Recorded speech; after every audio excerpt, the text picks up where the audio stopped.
Season's greetings, mortals. Welcome to another session of the Infernal Court in musical hell. I'm Diva, your judge, jury, executioner, and I need you to help a demon out here. What is the deal with your Christmas media? I mean, sure, you have the occasional Christmas carol, How the Grinch Stole Christmas, or Sarajevo 1224, but outside the relatively small collection of dependable Yuletide standards, there is a vast wasteland strewn with the likes of Christmas Shoes, Christmas with the Cranks, and our next offender, Christmas is Here Again. Even by Sturgeon's Law standards, this seems excessive.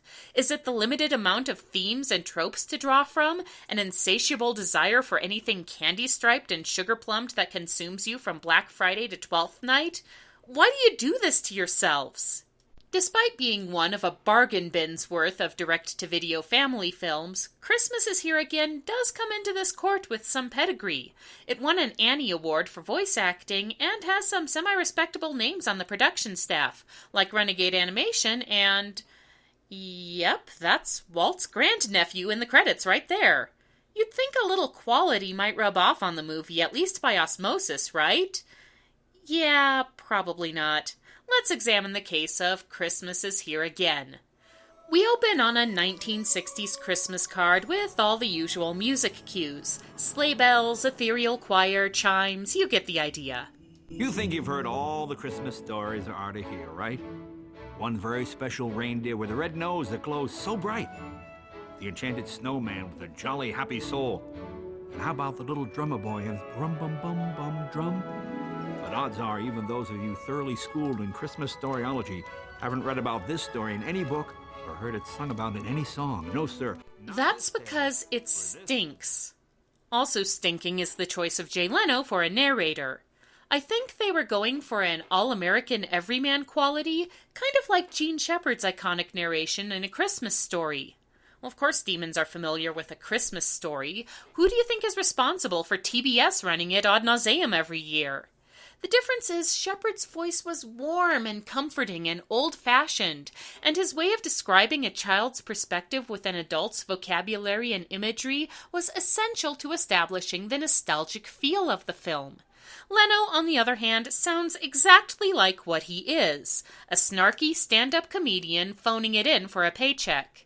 His narration also has the tendency to intrude on the story in an irritating and unnecessary fashion. Having convinced the greedy fox to leave the treasure behind, Sophiana and the others set out to find Santa's sack. Sophiana remembered everything Paul Rocco had told her about the magical sack. Everyone was overjoyed to have Paul Rocco back home safely. But even the elf's unexpected return was not enough to ease Santa's heavy heart. Not since George Burns guided us through Sgt. Pepper's Lonely Hearts Club Band has a movie disregarded the show don't tell rule so flagrantly. The story begins on Christmas Eve with Santa's usual army of elves doing all the work and singing sin number 2, the title song. Snowflakes falling to the ground, children's laughter all around, sleigh rides underneath the moon, sleigh bells jingling out of tune. Most of the songs in this movie have only a passing acquaintance with anything resembling a melody or a hook, but there are some notable lowlights, and this is one of them. It works even less as a dark reprise when Santa's magical toy sack mysteriously vanishes from his sleigh. Who stole Santa's sack? The sack he carries on his back. Who stole Santa's sack? Won't you bring it back? Marco Zappia, you weren't even trying, were you? The answer to this particular lyrical inquiry comes in the form of a Jawa standing on a cliffside. I stole Santa's sack. Without his magical sack, Santa can't deliver presents to all the good boys and girls, and as a result, Christmas goes on a 30-year hiatus. Yeah, I know, but we haven't even got to the worst part of it yet, so leave it be for now. Suffice it to say the world needs a hero, or failing that, a cloying little kid who at this moment is risking her life to save the world's stupidest and most out-of-season caterpillar. Don't be scared. I won't let you fall. My name is Sophiana. Sophiana? Even her name says idealized self-insert character. There are a lot of reasons why Sophiana is sin number 3, most of them tied to how hard the writers try to make her a perfect saint. She's unfailingly kind, relentlessly optimistic, sings sad songs about how sad everyone around her is, and she wishes they weren't so sad. She's an orphan complete with a heart-shaped orphan locket and a bleak orphanage run by a cruel matron. She just wants a mommy and a daddy to love her. There's only one thing required to achieve the maximum torque for heartstring yanking. Give me back my cake! Forget about them. And yep, there it is. The cane is the thing that annoys me more than anything else, not only because it's a cheap sentiment shot, but because Sophiana's handicap has no effect on her or the progression of the plot, apart from the obligatory "nobody will want to adopt you because you're broken" speech from evil orphanage matron Miss Dowdy. She's able to run, walk for long distances, climb trees, and cook and serve gourmet meals without the slightest indication that her cane is anything more than a prop. Tiny Tim, the undisputed gold medalist of the precocious Too Good for This Sinful Earth Invalid Child Olympics, was also kind of fuzzy when it came to his actual ailment, but at least it was something that was presented as a real obstacle and threat to his health, rather than being an inferred character trait meant to torture every last bit of empathy out of the viewer. Sophiana gets confined to her room during the orphanage's open house, but hunger drives her and Mr. Caterpillar to sneak outside to pick huckleberries, where they're greeted by Mrs. A mysterious, kindly old grandmother figure lady. You can be whatever you want to be. It may not seem possible now, but your dreams can make it happen. It's easy to dream. Come on, go into REM sleep right now. Still, no idea who this mysterious kind woman could be, really, is voiced by the ever-magnificent Shirley Jones, so maybe we'll get a decent song out of this. If all your dreams seem so far, far away, don't let it make you blue. Or maybe we'll get sin number 4 for giving Shirley Jones such an unwieldy honor of a tune. Miss Dowdy comes out to pour her bucket of "I'm a bitter harridan who despises all things sweetness and light and hope" cold water over everything, and Sophiana doesn't want to get into trouble, so she decides to hide.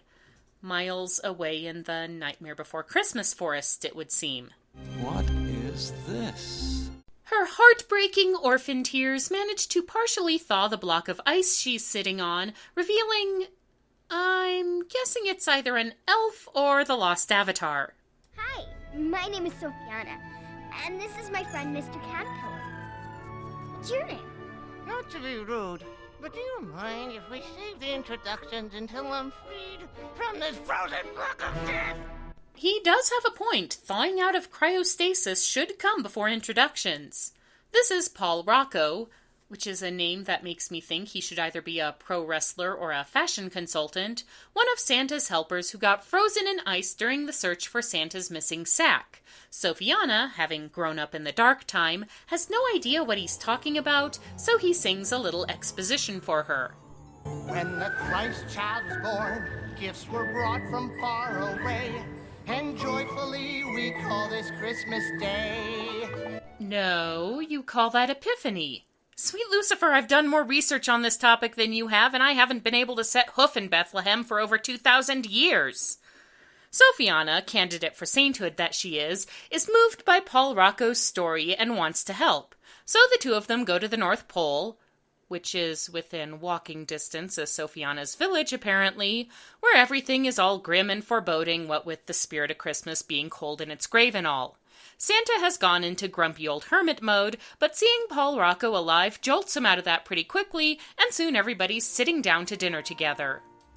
That's right. Mrs. Claus was the very same woman who sang to the children at the orphanage. What a twist! Let's let someone else handle the exposition for a moment, shall we? Santa explains that the sack-thieving Jawa is a wicked creature named Crad, who is angry because Santa stopped putting coal in naughty children's stockings, which put a damper on Crad's stocking coal operation. I'll be honest, I think a falling out between Kris Kringle and Krampus would make for an interesting story. This isn't it.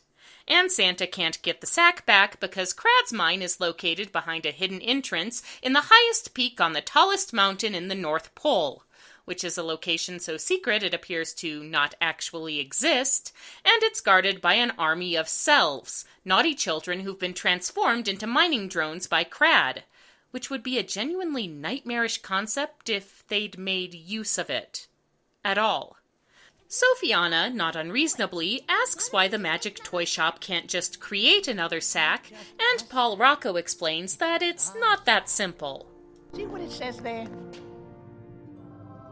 And Mary brought forth her firstborn son, Jesus, wrapped him in swaddling clothes, and laid him in a manger. You see, Sophiana, Santa's sack is made from the swaddling clothes that were used to wrap the baby Jesus in a manger. Yep, Santa's toy sack is made from the opposition's kid's baby blankie, and that's why it's able to contain all the gifts for all the children of the world, and also, apparently, the spirit of Christmas itself. Where do I even begin with this one? There have been some pretty awkward attempts to reconcile the secular trappings of Christmas with its sacred origins, but this beats them all. Here we have set up a situation where Santa's inability to go on his gift-giving mission puts an end to all things Christmas, while insisting that his powers derive from an older and presumably more powerful source.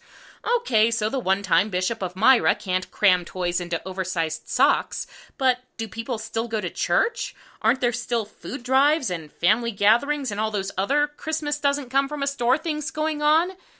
And for that matter, where does this put Easter, which theologically speaking is the more significant event? Does this mean the Easter Bunny's basket is made from wood from the true cross? Because if so, that's disturbing. Again, there's probably a clever and meaningful way you could develop this concept, but this movie doesn't have it. Sophiana decides she needs to find and return the magic swaddling sack before another Christmas can pass, which is quite a daunting task for a crippled little girl and a snarky elf.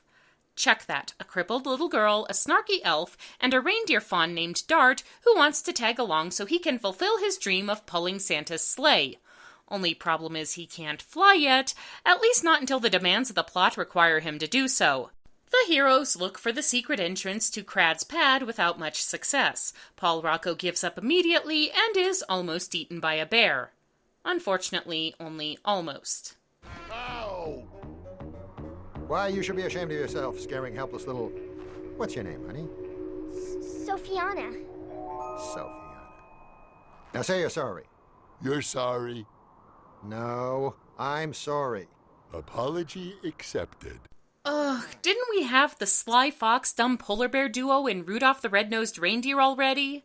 Our odd couple this time around is named Buster and Charlie, and the characters talk and act in exactly the way you'd expect. My name is Dart, and I'm going to help Santa sleigh one day.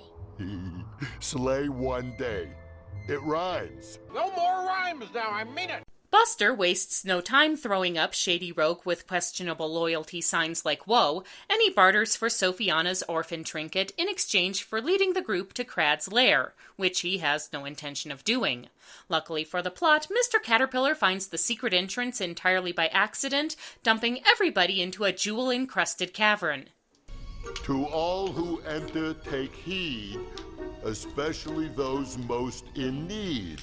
Although your wealth may be improved, for every gemstone from here removed, a terrible fate you will endure. You won't be happy, and that's for real. Consequences, consequences, as long as I'm rich. Lighten up, shortbread. What happens in Middle-earth stays in Middle-earth. Right, Buster, that lousy pop culture gag earned you sin number 6. Well, that and Norm Macdonald doing some of the worst excuse for singing in the entire movie. Toys are for youngsters, those bratty little monsters. These are things we could use. But the dire prophecy comes true when the gang is crossing a river of lava. Of course there's a river of lava, and the bridge collapses. They end up plunging down a waterfall. Of course there's a waterfall, but are rescued at the last minute by Dart suddenly being able to fly. Of course he's suddenly, oh, you get the idea.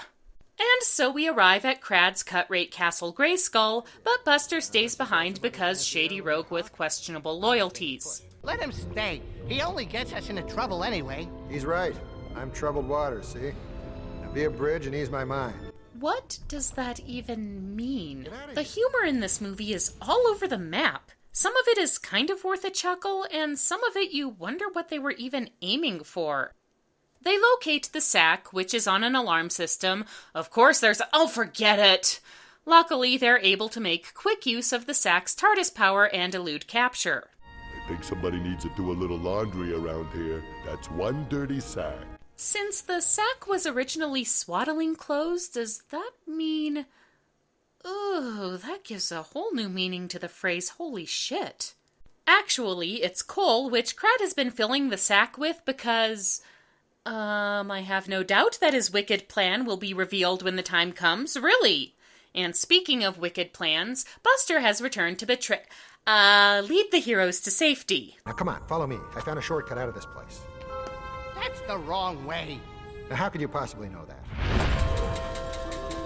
Oh, come on, Sophiana. Even you couldn't possibly be this sweet and trusting, right? Buster's right. If it wasn't for him, we never would have found the secret entrance in the first place. No! Buster gets 25 pieces of gold for his treachery. Come on, movie, if you're going to go for these half-assed religious illusions, you could at least make it 30 silver. And Crad orders the captives to the dungeon, but not before torturing them with his villain song. Ever since I was young, I have known that I am the evil one. I try to be good, but I can't. Be polite? I'd rather hula dance. Ugh, I think I liked Ed Asner better when he was rapping. Sin number 8 on the lousy villain song. So everybody's all in the dungeon. Sad, sad, gloom, despair. Can we get to the part where Buster has a change of heart already? I knew you wouldn't leave us down here. Thank you. And look, Buster has the sack, too, thanks to an Indiana Jones ripoff maneuver. Unfortunately, they're almost instantly spotted by the guards, chasing, and hey, we never did find out what Crad needed that magic sack full of coal for, did we?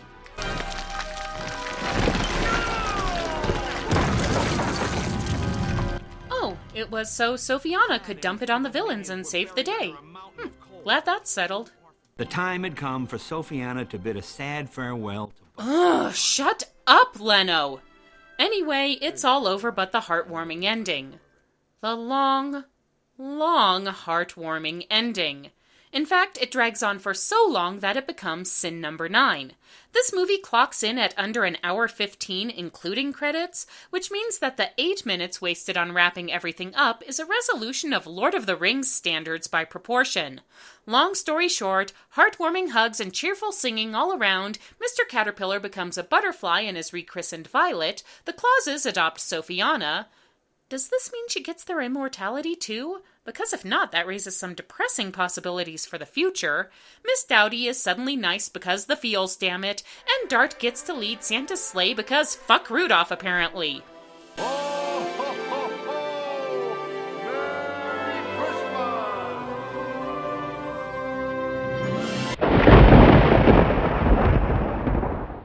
Christmas is Here Again has ideas. And some of them are decent ideas. The whole rivalry between Santa and his now obsolete antithesis, the tried but true device of a motley crew banding together to save the day, even the notion of tying Santa's powers to the original reason for the season is something that could have been interesting if it had been thought through a little more. But the ideas are underdeveloped or taken in dumb directions, the music is forgettable and tuneless, and the main character is aggravatingly precious. It's a holiday movie that's made to be endured rather than enjoyed, so the Court of Musical Hell thinks it's only fitting that those involved with its creation be condemned to an eternity of Christmas with their most annoying relatives. So let it be recorded. This session of the Infernal Court in Musical Hell is now adjourned.